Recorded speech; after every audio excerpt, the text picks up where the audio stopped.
Hello, my name's Laura May. I am attempting to make an audio file of Dr. Simeon's Pounds and Inches for those of you who obviously have not read it yet.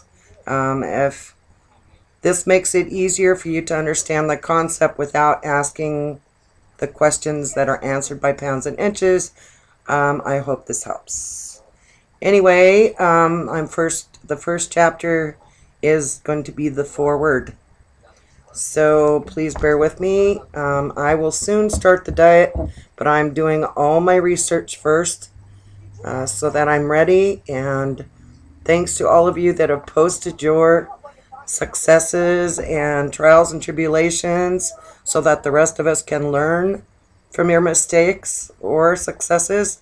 That's great. I mean, I really appreciate it. It's done me a world of good. I mean, I've watched Del Mem and Mama Clock and Bobby Joe 99 and Terry, wait, what's his name? The gyroplane fan. Oh my God, I can't believe how good he's done.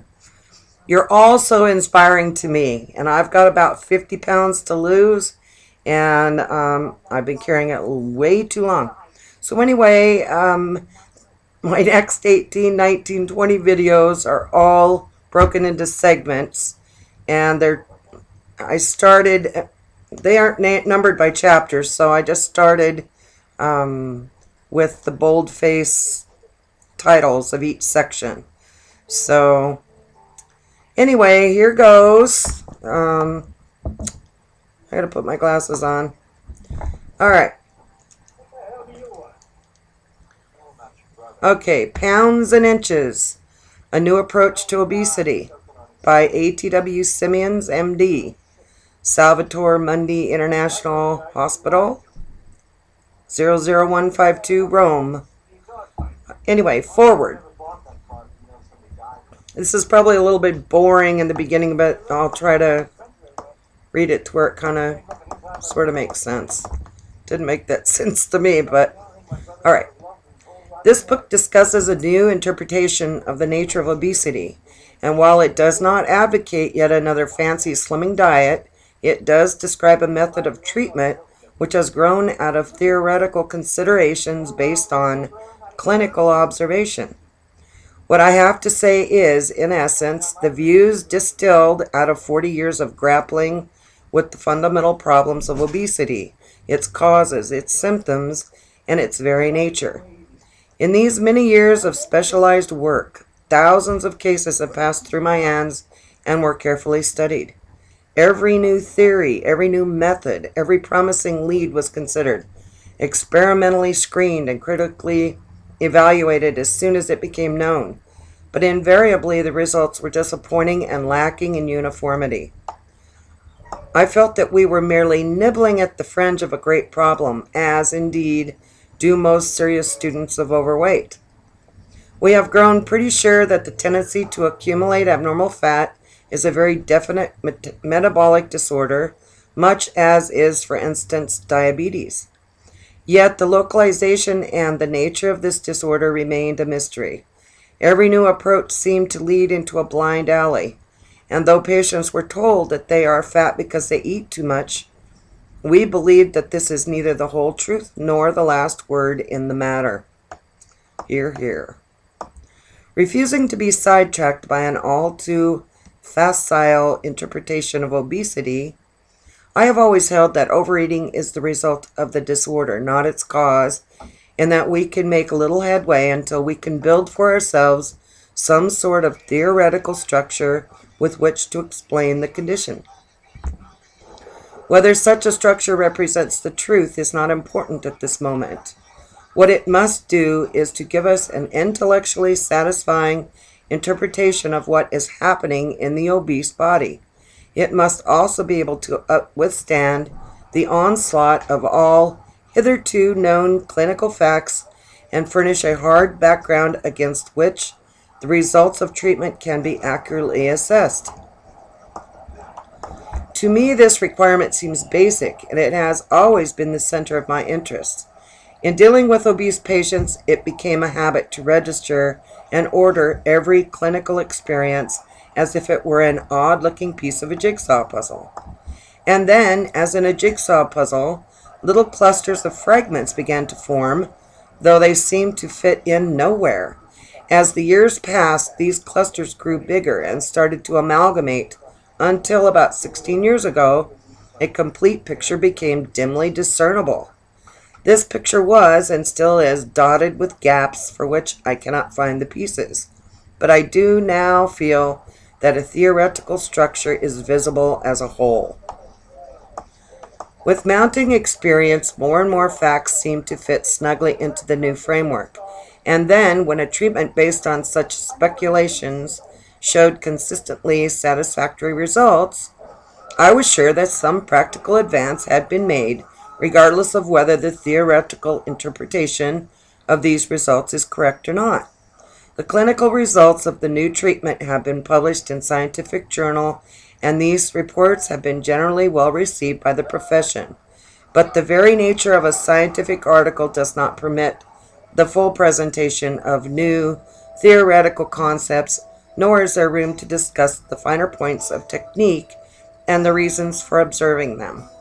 During the 16 years that have elapsed since I first published my findings, I have had many hundreds of inquiries from research institutes, doctors, and patients.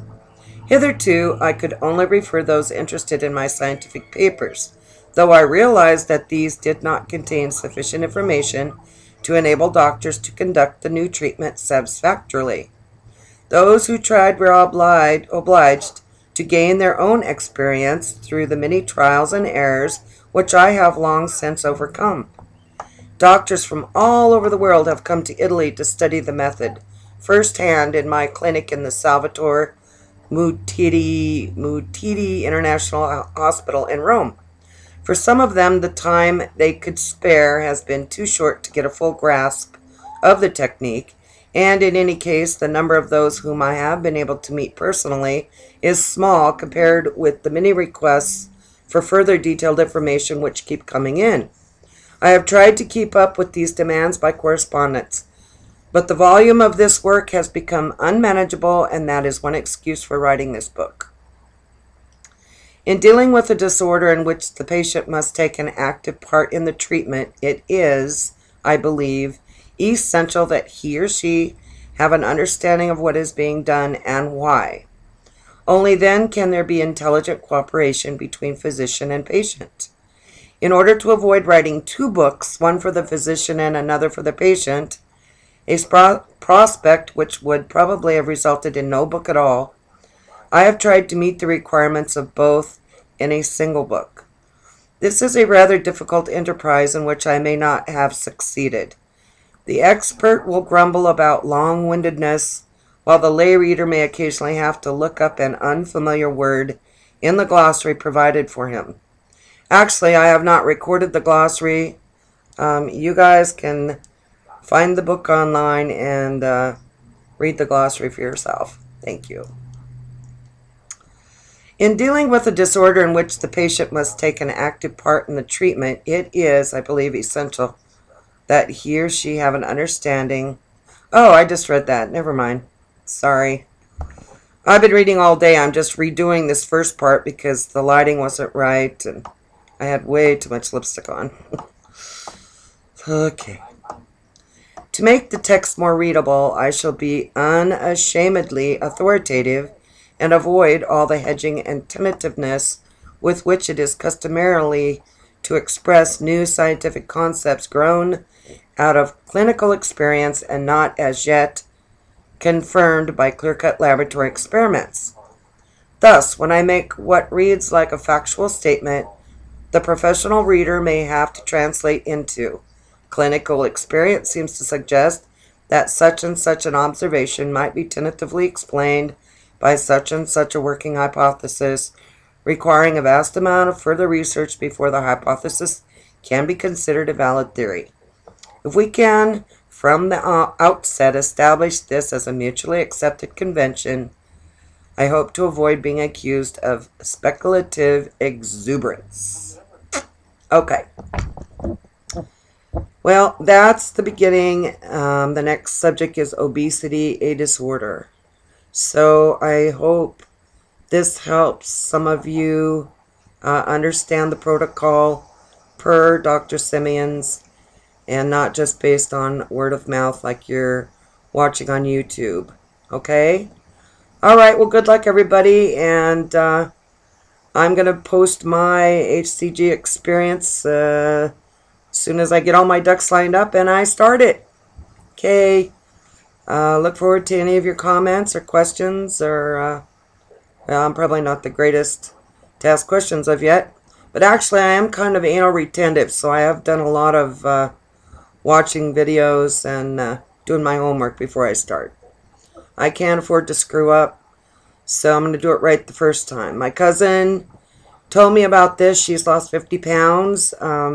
She said she messed up the first time, and so anyway, I am going to do it by the book. All right. Have a good one, and I hope you enjoy it. Thanks. Bye.